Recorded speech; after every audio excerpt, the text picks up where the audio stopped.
देखेंगे बायोकेमिस्ट्री, जो कि डिप्लोमा इन फार्मेसी और बी फार्मेसी सेकंड सेमेस्टर दोनों में सेम सब्जेक्ट है।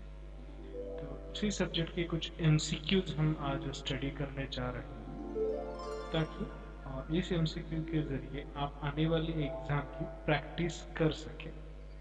तो ये वीडियो दो पार्ट्स में आएगा। फर्स्ट पार्ट में 25 क्वेश्चन, सेकंड पार्ट में 25 क्वेश्चंस, और जैसे भी कलेक्ट होंगे I will update accordingly. Okay, तो myself Moin Satta, I am working as assistant professor in Channabasaveshwar pharmacy college Latur.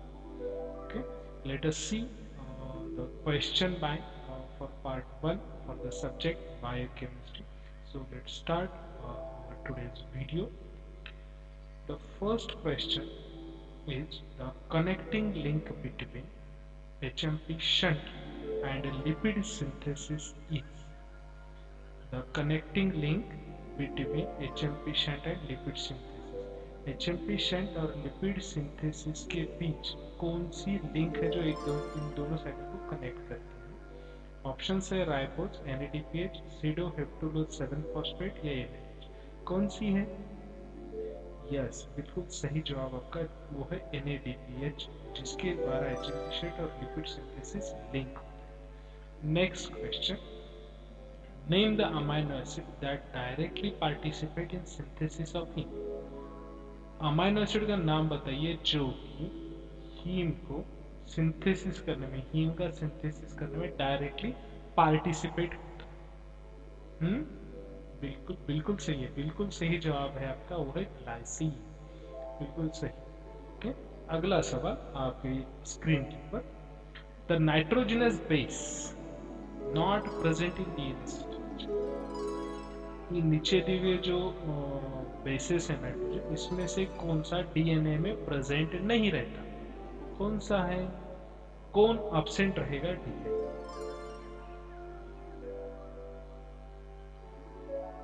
Yes yes, बिल्कुल सही जवाब, और वो है यूरासिल। आपने बिल्कुल सही जवाब दिया है। तो मुड़ते हैं अगले सवाल की ओर, और ये सवाल है आपके स्क्रीन के सामने। The number of base pairs present in each turn of B form of DNA helix. DNA helix के B फॉर्म में जो टर्न्स होते हैं, ओके, जो टर्न्स होते हैं, उस एक टर्न में कितने बेस पेयर होते हैं? 9, 10, 11, 12। बताइए कितने बेस पेयर्स? तो बिल्कुल सही जवाब 10 और 12। अगला सवाल, one of the following is not an aldose. नीचे दिए हुए जितने ऑप्शन है उसमें से अल्डोज नहीं है, वो कौन सा? ओके, वो है फ्रुक्टोज, जो कि अल्डोज नहीं है, वो है कीटोज। ग्लूकोज, गैलेक्टोज और मैनोज अल्डोजेस यानी अल्डिहाइड फंक्शन के ऊपर, फ्रुक्टोज में कीटोन फंक्शन। अगला सवाल आपके स्क्रीन के ऊपर, वो सवाल है, the following polysaccharide The following polysaccharide is composed of beta glycosidic bonds. जो नीचे दिए गए पॉलीसैकेराइड्स है उसमें से बीटा ग्लाइकोसाइडिक बॉन्ड कौन सा है? ओके, वो है सेल्यूलोज।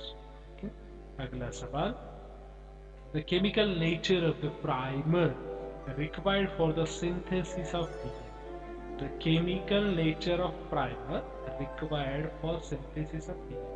प्राइमर का नेचर कैसा होना चाहिए ताकि वो डीएनए सिंथेसाइज कर सके? ऑप्शन है डीएनए, हिस्टोन, आरएनए, HNRA। कौन सा है? तो बिल्कुल सही जवाब है आपका, और वो है आरएनए प्राइमर। अगला सवाल, at pH 7 to 9 the activity of amylase. pH 7 से 9 के बीच अमाइलेज की एक्टिविटी कैसी होती है? स्टॉप होती है, धीरे चलती है यानी स्लो होती है, खत्म हो जाती है या बढ़ जाती है? बिल्कुल सही जवाब है, और वो है कम हो जाती है। ओके, 7 से 9 pH के बीच अमाइलेज की एक्टिविटी कम हो जाती है। अगला सवाल, glycolysis is also known as glycolysis के, और ग्लाइकोलाइसिस को कौन से और नाम से जाना जाता है? Krebs cycle, HMP shunt, EMP pathway या किसी और नाम से नहीं जाना जाता, बल्कि ग्लाइकोलिसिस को सिर्फ ग्लाइकोलिसिस से ही जाना जाता है या किसी और नाम से? और बिल्कुल सही जवाब, और उसका नाम है ईएमपी पाथवे। अगला सवाल आपकी स्क्रीन के ऊपर ये रहा। The molecule which acts directly on an enzyme to lower its catalytic rate. ऐसा कौन सा मॉलिक्यूल है जो एंजाइम के ऊपर डायरेक्टली एक्शन दिखाकर उसका कैटालाइटिक रेट कम करता है? रिप्रेसर, इनहिबिटर, मॉड्यूलेटर या रेगुलेटर? कौन सा है टर्म? और वो है इनहिबिटर, जो कि मॉलिक्यूल होता है जो एंजाइम के ऊपर एक्ट करता है तो उसका कैटालिटिक रेट बिल्कुल कम कर देता है। और अगला सवाल, विच of the following is not a reducing sugar? नीचे दिए हुए से रिड्यूसिंग शुगर कौन सा नहीं है? इसका मतलब बाकी तीन रिड्यूसिंग शुगर है, लैक्टोज, माल्टोज, सुक्रोज या फ्रुक्टोज। कौन सा शुगर है जो कि नॉन रिड्यूसिंग है?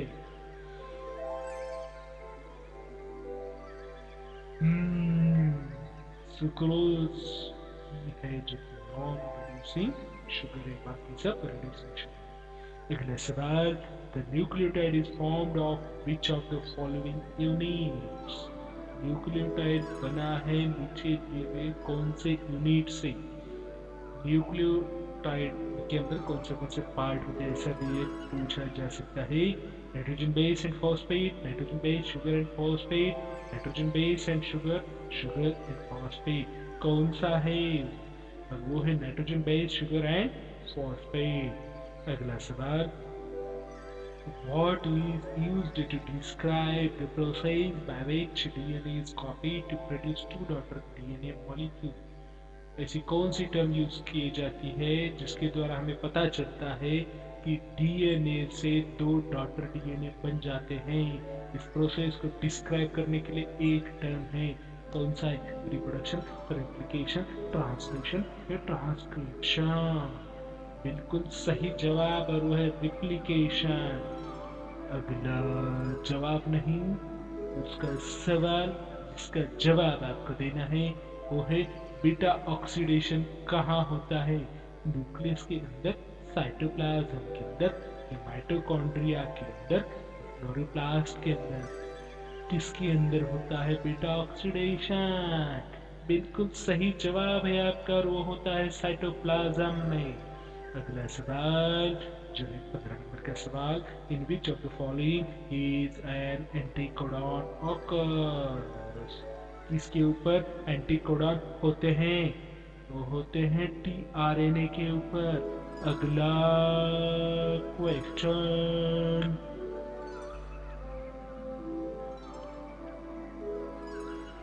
which of the following is a phospholipid? नीचे दिए इसमें से कौन सा फॉस्फोलिपिड है? स्टीरॉल, कोलेस्टेरॉल, लेसिथिन या स्टीरॉइड? कौन सा है जो फॉस्फोलिपिड है मेरे भाई? और वो है लेसिथिन। अगला सवाल, electron transport chain etc involve all except? Etc के अंदर सभी इन्वॉल्व होते हैं, सिर्फ एक इन्वॉल्व नहीं होता है, और वो है NADP। FAD होता है, NAD होता है, कोएंजाइम Q भी होता है, और कॉम्प्लेक्स 1 to 5 भी होते हैं।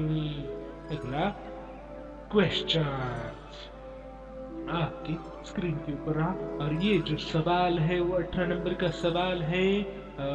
सवाल है, which of the following is a common compound shared by TCA cycle and urea cycle? Urea और TCA साइकिल में कौन सा कंपाउंड जो है जो शेयर किया जाता है उनके बीच? अल्फा कीटोग्लूटारेट, सक्सिनिक कोई, ऑक्सैलोएसीटेट या फ्यूमेरेट? कौन सा है जो दोनों तरफ है, TCA में भी और यूरिया साइकिल में? वो है फ्यूमेरेट। अगला प्रश्न आपके स्क्रीन के ऊपर चमकता हुआ, ribose is a pentose sugar found in? Ribose pentose sugar